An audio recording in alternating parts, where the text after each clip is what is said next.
ഈ അടുത്ത കാലത്ത് കാലാവസ്ഥാ വ്യതിയാനത്തെക്കുറിച്ചും അതിനോടനുബന്ധിച്ചുള്ള മറ്റ് പ്രതിഭാസത്തിൽ വരുന്ന വ്യതിയാനങ്ങളെക്കുറിച്ചും നമ്മൾ ഒത്തിരി കേൾക്കുകയും അറിയുകയും ചെയ്തിട്ടുണ്ട്. ഇതിൽ പ്രധാനമായിട്ടും വരുന്ന ഒരു വ്യത്യാസം എന്തെന്ന് വെച്ചാൽ മൺസൂൺ മഴ, മൺസൂൺ കാലത്ത് വരുന്ന മഴയിൽ ഉള്ള വ്യതിയാനങ്ങളാണ്. Many factors which is contributing this process. പ്രധാനമായിട്ടും ഈ സമയത്ത് മഴ ലഭിക്കുന്നതിന് അല്ലെങ്കിൽ മഴയിൽ വരുന്ന ഇൻറ്റൻസിറ്റിയിൽ ഒത്തിരി വ്യതിയാനങ്ങൾ കണ്ടു തുടങ്ങിയിട്ടുണ്ട്. പ്രധാനമായും മഴ ലഭിക്കുന്നത് ഹൈ ഇൻറ്റൻസിറ്റി, അതായത് വളരെ തീവ്രതയോടുകൂടിയ മഴയാണ് നമുക്ക് ലഭിക്കുന്നത്. അതേസമയം തീവ്രത കുറഞ്ഞ മഴയുടെ അളവ് കുറഞ്ഞിട്ടുമുണ്ട്. ഇത് ഒരു പ്രധാന, അതായത് വളരെ പണ്ട് ഒരു 30-40 വർഷങ്ങൾക്ക് മുമ്പ് മഴ ലഭിച്ചിരുന്നത് ചെറിയ തോതിലുള്ള, അതായത് ഇൻറ്റൻസിറ്റി കുറഞ്ഞ മഴയായിരുന്നു ലഭിച്ചിരുന്നത്. അതിപ്പോൾ മാറിയിട്ട് ഇൻറ്റൻസിറ്റി കൂടിയ മഴയും ഡ്യൂറേഷൻ കുറഞ്ഞ മഴയുമായി മാറിക്കൊണ്ടിരിക്കുന്നതായി ചില ഒബ്സർവേഷൻസ് നമ്മുടെ ഗവേഷണ റിപ്പോർട്ടുകൾ അല്ലെങ്കിൽ പഠനങ്ങൾ ഈ അടുത്ത കാലത്തായി കണ്ടുവരുന്നുണ്ട്. ആ പ്രതിഭാസമായിരിക്കാം ഇവിടെയും ഈ കേരളത്തിൽ വരുന്ന മൺസൂൺ വ്യത്യാസങ്ങൾക്ക് അല്ലെങ്കിൽ മൺസൂൺ മഴയിൽ വരുന്ന വ്യത്യാസങ്ങൾക്ക് പ്രധാനമായ കാരണം. ഇതുപോലെ തന്നെ ചൂടിൻ്റെ അവസ്ഥയായിരുന്നാലും നമ്മുടെ ലാൻഡ് അല്ലെങ്കിൽ ഭൂമിയുടെ ഉപയോഗത്തിൻ്റെയും അതിൻ്റെ കവർ ചേഞ്ചസ്, അതിൻ്റെ ഡീഫോറസ്റ്റേഷൻ അല്ലെങ്കിൽ വെജിറ്റേഷൻ റിമൂവ് ചെയ്യുന്നതിൻ്റെയും അതല്ലെങ്കിൽ നമ്മുടെ കെട്ടിടങ്ങൾ അതുപോലുള്ള സാധനങ്ങൾ അതുപോലുള്ള കൺസ്ട്രക്ഷൻ ആക്ടിവിറ്റീസ് കൂടുന്നതും കാരണം ടെമ്പറേച്ചറും കൂടാം. ഇതിലൊരു ഫിനോമിന എന്ന് പറഞ്ഞാൽ അർബൻ ഹീറ്റ് ആൻഡ് ഹൈലൻഡ് എന്ന പ്രതിഭാസം അല്ലെങ്കിൽ ഉഷ്ണ പ്രതിഭാസം വളരെയധികം ഇതിന് കോൺട്രിബ്യൂട്ട് ചെയ്യുന്നുണ്ട്. ഇതൊക്കെ ഈ പ്രതിഭാസങ്ങളാണ് പ്രധാനമായും വ്യതിയാനങ്ങൾ വരുത്തുന്നതിന് കാരണമായിട്ടുള്ളത്.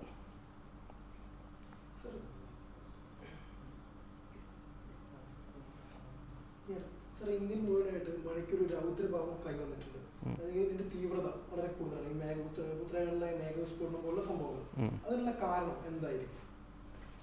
ഞാൻ നേരത്തെ പറഞ്ഞതുപോലെ മൺസൂണിൻ്റെ ഉത്ഭവത്തിലും അതിൻ്റെ വിന്യാസത്തിലും വളരെയധികം വ്യതിയാനങ്ങൾ നമ്മുടെ കണ്ടു തുടങ്ങിയിട്ടുണ്ട്. അത് നോർത്ത് ഇന്ത്യയിലായാലും സൗത്ത് ഇന്ത്യയിലായാലും പ്രത്യേകിച്ച് കേരളത്തിലായാലും ഈ വ്യതിയാനങ്ങൾ വൻതോതിൽ പഠനങ്ങൾ തന്നെ റിപ്പോർട്ട് ചെയ്യപ്പെട്ടിട്ടുണ്ട്. ഈ അടുത്ത കാലത്ത് നടന്ന ഒരു പഠനത്തിൽ കാണിച്ചിരിക്കുന്നതെന്ന് വെച്ചാൽ നമുക്ക് കിട്ടുന്ന മഴയുടെ നല്ല ശതമാനം ലഭിക്കുന്നത്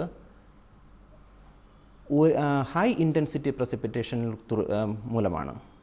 അതായത് ഒരുമിച്ച് വളരെ ചെറിയ കാലയളവിൽ അല്ലെങ്കിൽ ചെറിയ സമയത്തിനുള്ളിൽ ലഭിക്കുന്ന മഴ.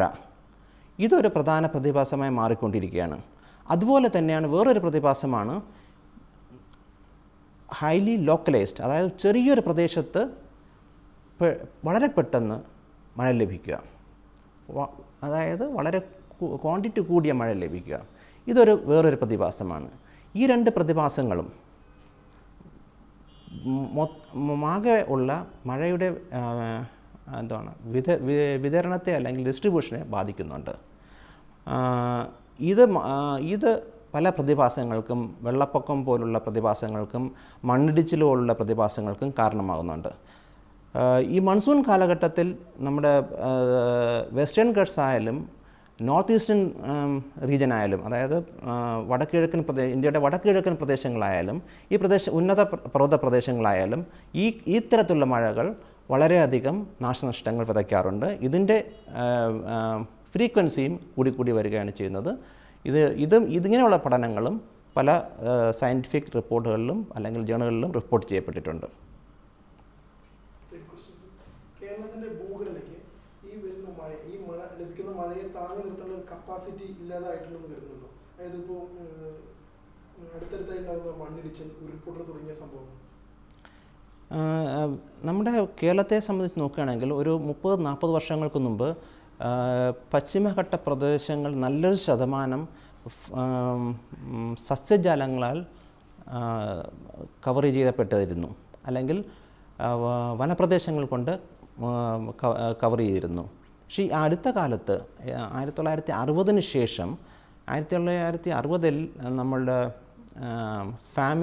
ഫാമിന് ശേഷം സെൻട്രൽ ഗവൺമെൻറ് സ്കീമിൽ കൂടി ലോ ലേയിങ് ഏരിയാസ്, അതായത് താഴ്വാര പ്രദേശങ്ങൾ ജനങ്ങൾക്ക് കൃഷിക്ക് ഉപയുക്തമാക്കാൻ വേണ്ടി തുറന്നു കൊടുത്തു. ഈ തുറന്നു കൊടുത്ത പ്രതിഭാസം, അല്ലെങ്കിൽ ലോ ലൈങ് ഏരിയാസ് കൺവേർട്ട് ചെയ്ത് അഗ്രികൾച്ചർ, എസ്പെഷ്യലി നെൽകൃഷിക്ക് വേണ്ടി തുറന്നു കൊടുത്ത പ്രതിഭാസം, ആ ഒരു പോളിസി ചേഞ്ച്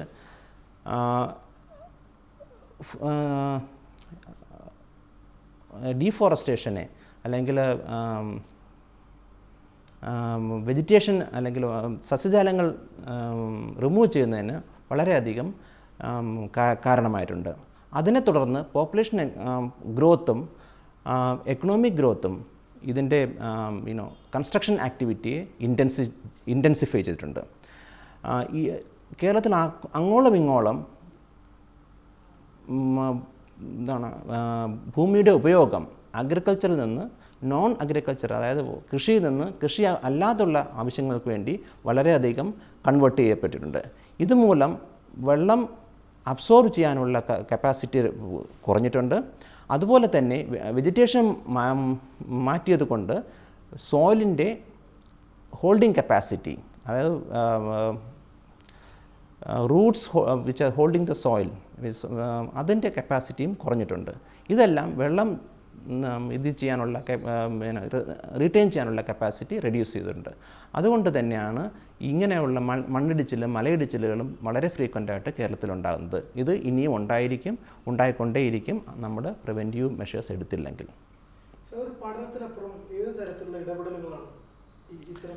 പ്രധാനമായിട്ടും നമുക്ക് വേണ്ട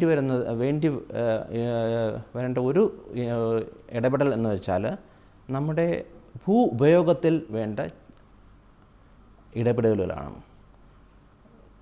ഇപ്പോഴത്തെ രീതിയിലുള്ള ലാൻഡ് കൺവെർഷൻ, അതായത് അഗ്രികൾച്ചർ അല്ലെങ്കിൽ vegetated areas converting into non vegetated areas അത് ഒരു പ്രധാനമായിട്ട് അത് തടയാനുള്ള ത്വരിത നടപടികൾ എടുക്കേണ്ടതാണ്.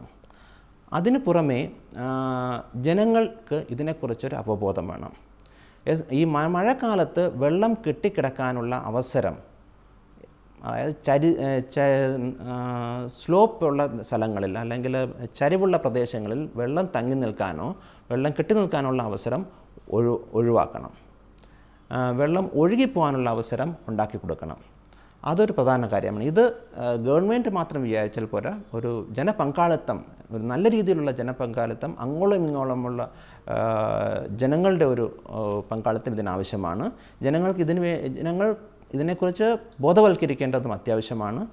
അതുപോലെ തന്നെ ജനങ്ങൾ ഇതിൽ പങ്കെടുക്കേണ്ടതിൻ്റെയും വളരെയധികം അത്യാവശ്യമുണ്ട്.